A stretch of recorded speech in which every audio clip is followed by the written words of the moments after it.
Hello दोस्तों, welcome to my YouTube channel आध्यात्म और विज्ञान। आज का जो मैं वीडियो लेकर के आ रही हूँ ये आपकी सिचुएशन के ऊपर है और आप देखेंगे कि कितने ज़्यादा ये सिचुएशन आपसे मैच करती है और क्या ये चीज़ें होती हैं, क्यों होती हैं, क्यों ये चीज़ें आपके लाइफ में होती हैं।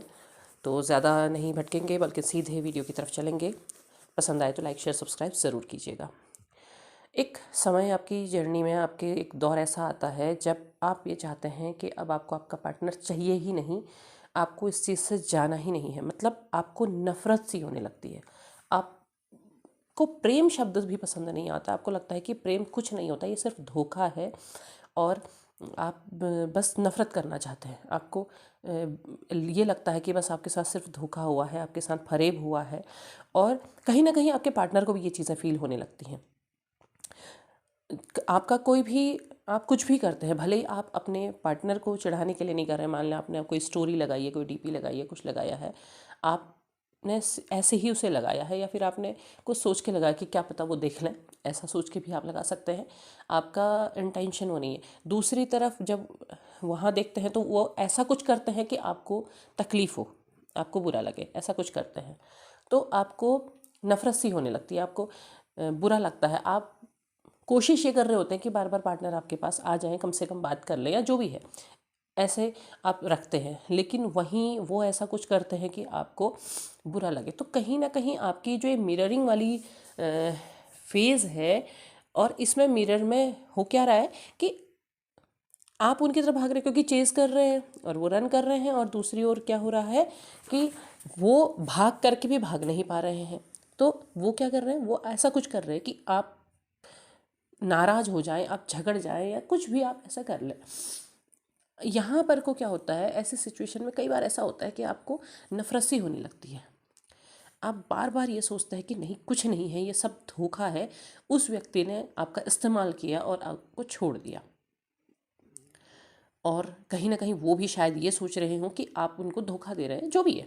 चलिए, आपके अलग अलग सिचुएशन है क्योंकि हर किसी की जर्नी पूरी तरह से एक जैसी नहीं होती है। लेकिन एक फेज़ ये ज़रूर आता है कि जहाँ पर आपके अंदर ऐसी भावना आती है कि ये प्रेम नहीं है, प्रेम शब्द कुछ नहीं होता है, ये सिर्फ एक मन का भुलावा है और मन का धोखा है, ऐसा कुछ।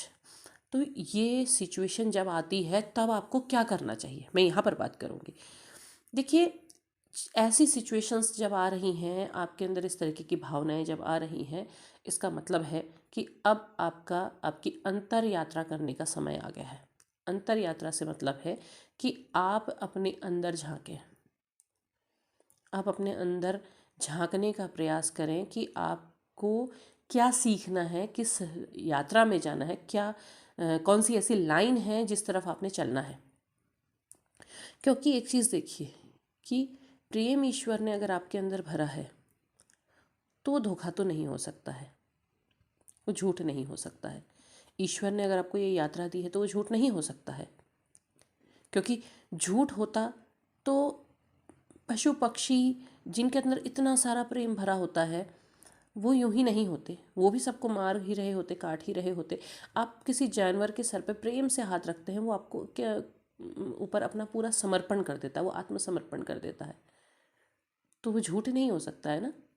आपके अंदर दिया है तो आपको उन्होंने बहुत अच्छी चीज़ दी है, लेकिन आपके मन में जो प्रश्न उठ रहा है वो प्रश्न भी गलत नहीं है, क्योंकि वो प्रश्न उठने का कारण भी ईश्वर ने ही वो सारी की सारी प्रक्रियाएं करी हैं।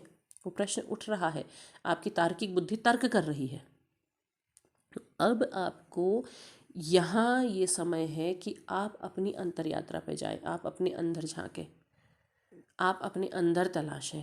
असल में आप बाहर तलाश रहे हैं, वो बाहर की तलाश आपको धोखा दे रही है। क्योंकि जो सामने वाला है वो भी मनुष्य है, आप भी मनुष्य ही हैं। आप उसकी तरफ को भाग रहे हैं और ये सारी की सारी चीज़ें हो रही हैं। आपको उसकी तरफ भागना छोड़ करके अपनी अंतर यात्रा पे जाना है, अपने अंदर ढूंढना है, अपने अंदर तलाशना है कि क्या आपके अंदर प्रेम है, आपके अंदर जो प्रेम है वो सच्चा है। जब आपको महसूस होता है कि आपके अंदर प्रेम है तो आप वापस उस पर समर्पित नहीं हो जाना है। आप वापस से रोना धोना शुरू नहीं करना है, वापस से ये शुरू नहीं करना है कि वो वापस आ जाए, वापस आ जाए, नहीं।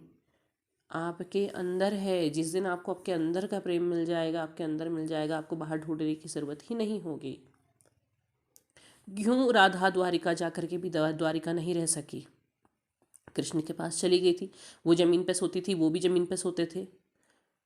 कृष्ण को भी शायद ये होता होगा कि कम से कम राधा के दर्शन तो हो रहे हैं, लेकिन राधा वहाँ नहीं रह सकी। इसलिए नहीं कि कृष्ण के 16,008 रानियाँ थी, राधा को उनसे कोई फ़र्क नहीं पड़ता था। इसलिए कि वो उस प्रेम को अपने अंदर तलाश चुकी थी। उनके अंदर वो प्रेम व्याप्त हो चुका था, उन्हें बाहर के उस प्रेम की ज़रूरत ही नहीं थी। वो अंदर था, वो उस प्रेम को समर्पित हो चुकी थी जो उनके अपने अंदर विद्यमान था। उन्हें बाहर के उस कृष्ण से मतलब नहीं था, उनको उस कृष्ण से मतलब था जो उनके अपने अंदर था। उनके अंदर, अपने अंदर आपने उससे प्रेम करना है जो आपके अपने अंदर है। आपने उससे प्रेम नहीं करना है जो बाहर खड़ा है, वो एक हाड़ मांस का पुतला है और कुछ भी नहीं है। यहाँ ये आपको समझना होगा, यहाँ तक आपको पहुँचना होगा। समय लगेगा, लेकिन आप पहुँचेंगे ज़रूर। और उसके रास्ते में आपके जीवन में जो कुछ भी चल रहा है, आपको उसको भी निभाना है। आप वो भी निभाइए। आप हाड़ मांस के पुतले के पीछे मत भागिए। आपको अगर सोल जर्नी दी है, उस लेवल का प्रेम अगर ईश्वर ने दिया है, तो प्रेम के उस लेवल को समझिए, उस तरफ जाइए और आप अपनी अंतर यात्रा पर निकलिए। अंतर यात्रा पर जिस दिन आप निकलेंगे तो आप समझेंगे कि आपको ईश्वर ने क्या प्रदान किया हुआ है। तो वीडियो पसंद आए तो लाइक शेयर सब्सक्राइब कीजिएगा। कमेंट बॉक्स में अपने विचार ज़रूर साझा कीजिएगा। धन्यवाद।